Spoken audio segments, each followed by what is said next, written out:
नमस्कार।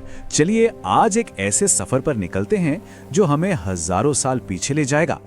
हम एक ऐसी दुनिया की खोज करने वाले हैं जो कभी मिस्र और मेसोपोटामिया जितनी ही बल्कि शायद उनसे भी ज्यादा विशाल थी, लेकिन फिर बस रहस्यमयी तरीके से गायब हो गई। तो आइए सिंधु घाटी की इस अनसुलझी पहेली को एक साथ सुलझाने की कोशिश करते हैं।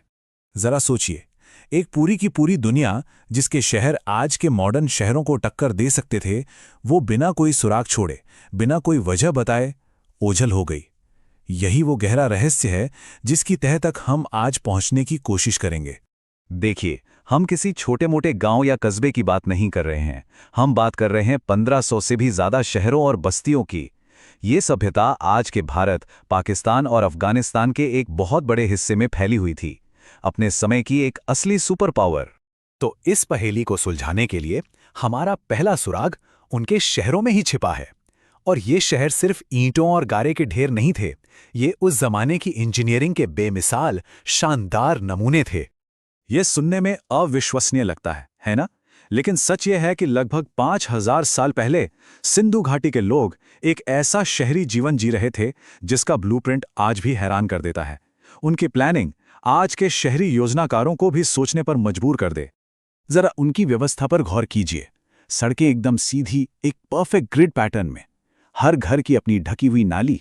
सोचिए उस जमाने में साफ सफाई का ऐसा ख्याल। ईंटें भी एक ही साइज की थीं, मानकीकृत, मतलब हर कंस्ट्रक्शन में वही ईंट इस्तेमाल होती थी। हर घर में अपना बाथरूम, अपना कुआं, और तो और शहर भी योजना से 2 हिस्सों में बटा था।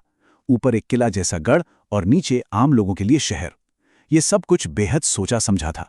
ठीक है, अब आते हैं हमारे दूसरे सुराग पर। ये हैं पत्थर पर उकेरे गए उनके हस्ताक्षर। पुरातत्वविदों को ऐसी हजारों छोटी छोटी पत्थर की मोहरें मिली हैं, और ये सिर्फ खूबसूरत कलाकृतियां नहीं हैं, ये उनकी पहचान का, उनके समाज का एक ठोस सबूत हैं। तो ये मोहरें असल में थीं क्या? देखिए, ये सिक्के या पैसे नहीं थे। इन्हें आप आज के ज़माने के ब्रांड लोगो या क्वालिटी स्टैम्प की तरह समझ सकते हैं। व्यापारी अपने सामान के बोरों पर इनकी छाप लगाते थे, ये पक्का करने के लिए कि सामान असली है और सही सलामत अपनी मंजिल तक पहुंचा है। इन मोहरों पर आपको हर तरह के जानवर मिल जाएंगे, गैंडा, बाघ, हाथी। लेकिन एक जानवर है जो बार बार दिखाई देता है, बिना कुबड़ वाला बैल। और सबसे हैरान करने वाली बात जानते हैं क्या है? गाय, जो आगे चलकर भारतीय संस्कृति का इतना अहम हिस्सा बनी, वो इन हजारों मोहरों से पूरी तरह गायब है। ये अपने आप में एक और पहेली है। और फिर है ये मोहर, शायद सबसे प्रसिद्ध। इसे पशुपति मोहर कहते हैं। इसमें एक आकृति योगी की मुद्रा में बैठी है और चारों तरफ जानवरों से घिरी हुई है। कई लोग मानते हैं कि ये भगवान शिव का सबसे पुराना रूप हो सकता है, आद्य शिव। ये मोहर हमें उनकी धार्मिक और आध्यात्मिक दुनिया की एक बहुत ही कीमती झलक देती है। तो चलिए अब सीधे उन लोगों से मिलते हैं जिन्होंने इन शानदार शहरों को बसाया था। उनकी कला हमें सीधे उनके समाज के दिल तक ले जाती है और हमें अतीत के कुछ चेहरों से रूबरू कराती है।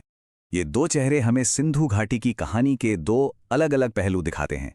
एक तरफ है नृत्य करती लड़की, जिसे कांस्य में ढाला गया है, एक बहुत ही जटिल तकनीक से। इसका आत्मविश्वास और सहजता उनके कलात्मक हुनर को दिखाती है। तो वहीं दूसरी तरफ हैं पुजारी राजा, जिनकी शांत और गंभीर मुद्रा शासन और व्यवस्था का प्रतीक लगती है। एक तरफ कला और संस्कृति, तो दूसरी तरफ ताकत और अनुशासन।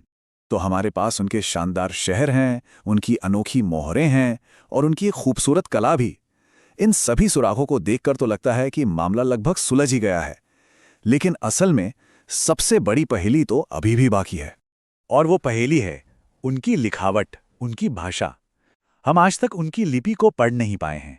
जरा सोचिए, उनकी पूरी दुनिया, उनकी कहानियां, उनका ज्ञान, उनका इतिहास, सब कुछ इन छोटे छोटे प्रतीकों में बंद है। लेकिन हमारे लिए उनकी आवाज हमेशा के लिए खामोश हो चुकी है। तो फिर हुआ क्या? इतनी महान सभ्यता का अंत कैसे हुआ? देखिए, कोई एक पक्का जवाब तो किसी के पास नहीं है, बस कुछ सिद्धांत हैं। क्या जलवायु बदल गई और उनकी खेती बर्बाद हो गई? या क्या उनकी जीवन रेखा सिंधु नदी ने अपना रास्ता बदल लिया?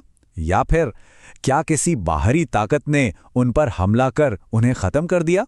शायद सच्चाई इन सब के बीच में कहीं छुपी है।